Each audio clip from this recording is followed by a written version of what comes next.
जरा सोच, तू अपने डेस्क पर बैठा है। तू पिछले 10 मिनट से एक किताब का एक ही पन्ना पढ़ रहा है। तभी अचानक तू पहली लाइन पढ़ता है और तेरा ध्यान तेरे फ़ोन की तरफ चला जाता है।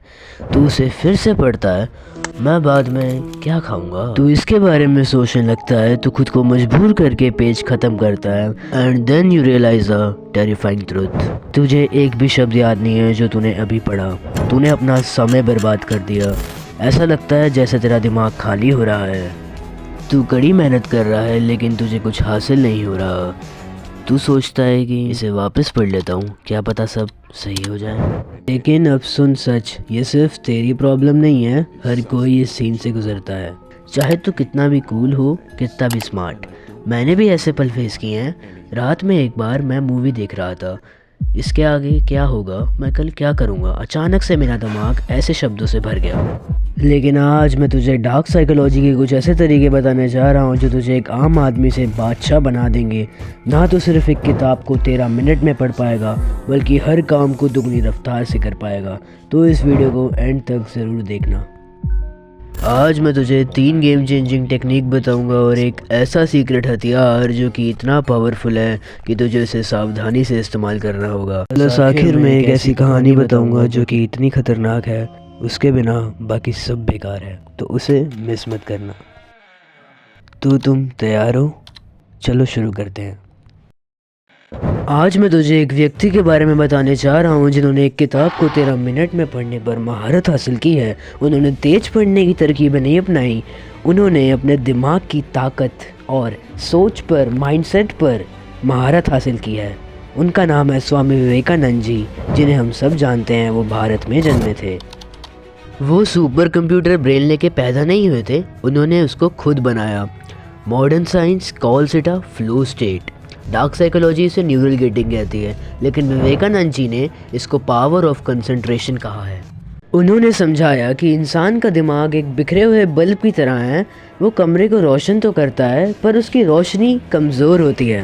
उन्होंने कहा कि अगर आप उन्हीं ऊर्जा की किरणों को एक पॉइंट पर फोकस करो तो वो एक लेज़र बन जाती हैं और एक स्टील को भी गला सकती हैं। बस हर चीज़ में समय लगता है। पर हम लोग जब पढ़ते हैं तो हम लोग गाने सुनते हैं, जब हम लोग कुछ काम कर रहे होते हैं तब हम लोग किसी के टेक्स्ट का वेट करते हैं। और इतना सब्र तुम में है नहीं, इसलिए तुम्हारी मेंटल एनर्जी हर जगह से लीक कर रही है।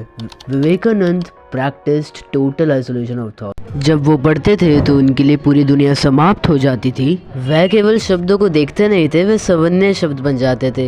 ये हाइपर फोकस की वो स्टेट होती हैं जहाँ सब्जेक्ट और ऑब्जेक्ट के बीच का बैरियर डिसअपीयर हो जाता है, जहाँ आपको पता नहीं लगता कि आप लोग इस काम को कर रहे हो और आपका टाइम कब बीत गया। चल बता, तू अपने दिमाग को भटकाने से कैसे रुकेगा? तुझे साधु बनने की ज़रूरत नहीं है, लेकिन तुझे ध्यान भटकाने वाली चीज़ों का गुलाम बनना छोड़ना होगा।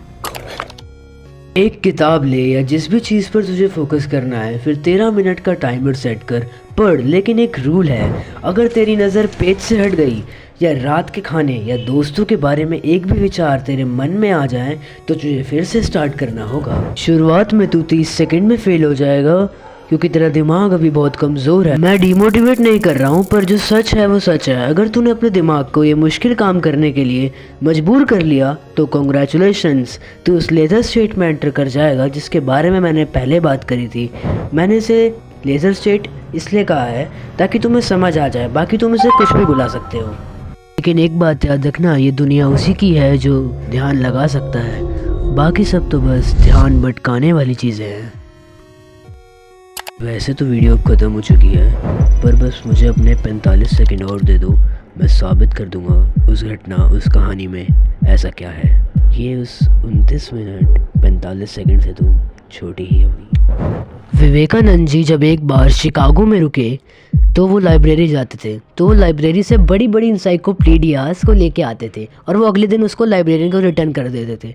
तो लाइब्रेरियन ने सोचा कि ये शो ऑफ कर रहे हैं, इन्हें कोई ये पढ़ते नहीं है, ये बस देख के वापस कर देते हैं।